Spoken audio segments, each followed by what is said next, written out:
প্রতিকূল অবস্থার মধ্যেও, মানে আমার সেই কুয়োর ভেতর থেকে বেরিয়ে এসে একটা অপরিচিত জগতের মধ্যে পরিচিত, তথাকথিত, তথাপি অপরিচিত, তথাকথিত পরিচিত কিন্তু তথাপি অপরিচিত জগতের মধ্যে কবিতার সঙ্গে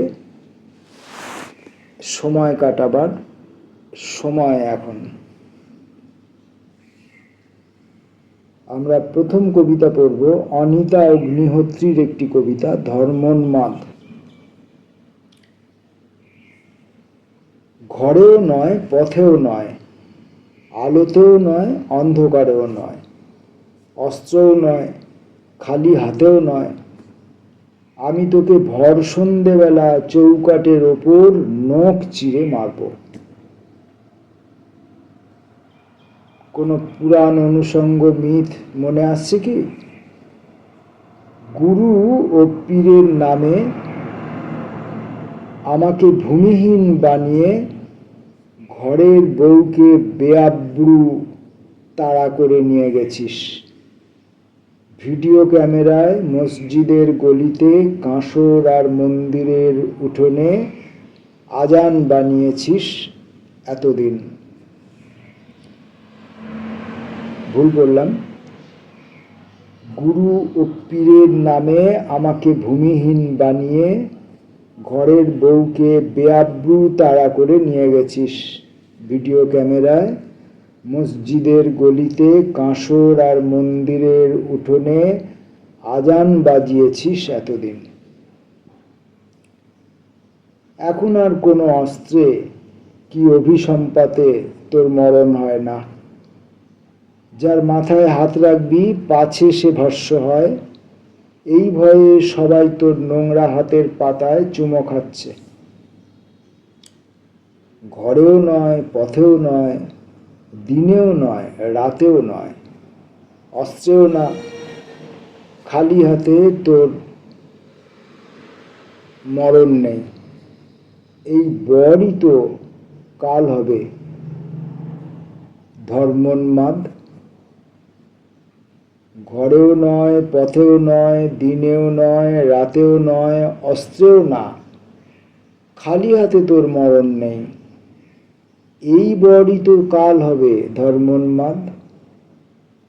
এখন ধর্মোন্মাদ ব্যক্তি যারা রয়েছেন দেশব্যাপী, সংখ্যাগরিষ্ঠ ধর্মোন্মাদ ব্যক্তি, তারা কি এই সত্য সম্পর্কে সচেতন আছেন?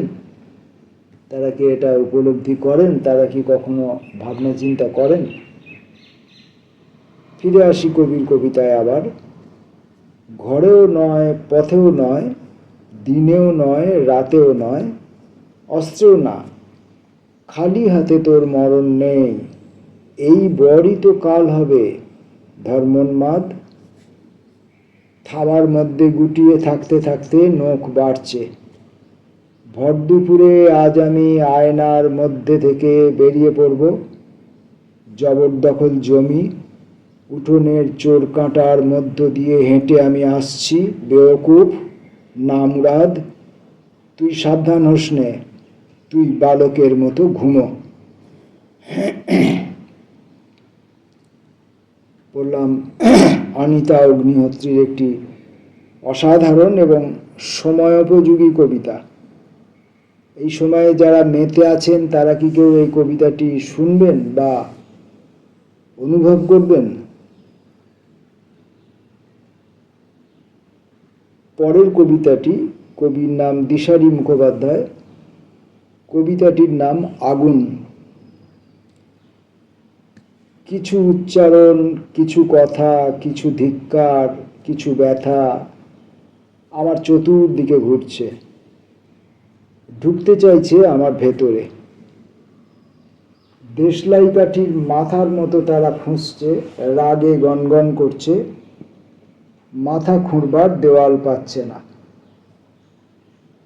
কিছু প্রেম, কিছু নিবেদন, কিছু গ্রহণ, কিছু সমর্পণ আত্মগ্লানিতে ঢুকছে।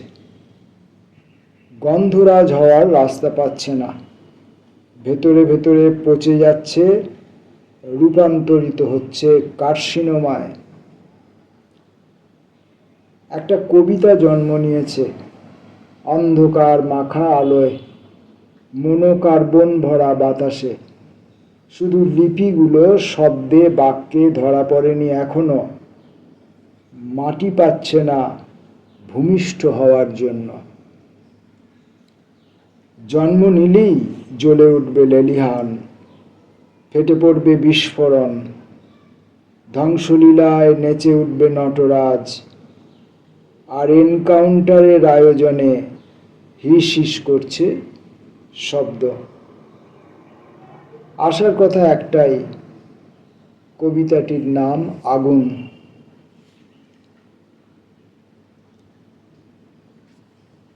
দিশারি মুখোপাধ্যায়ের আরেকটি কবিতা জবরদস্তি।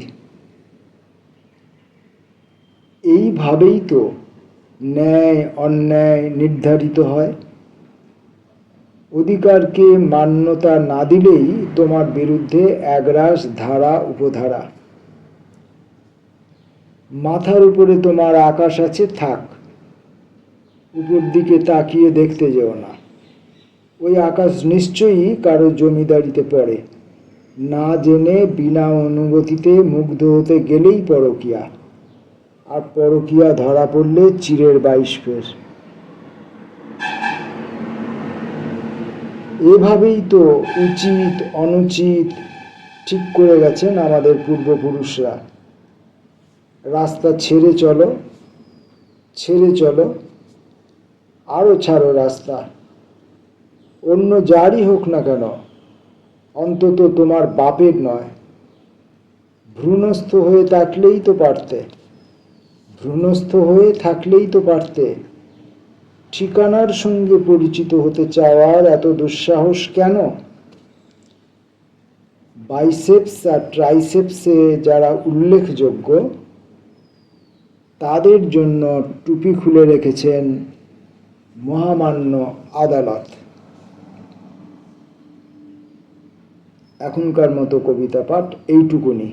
ফিরে আসবো আবার অন্য কবিতার পাঠে।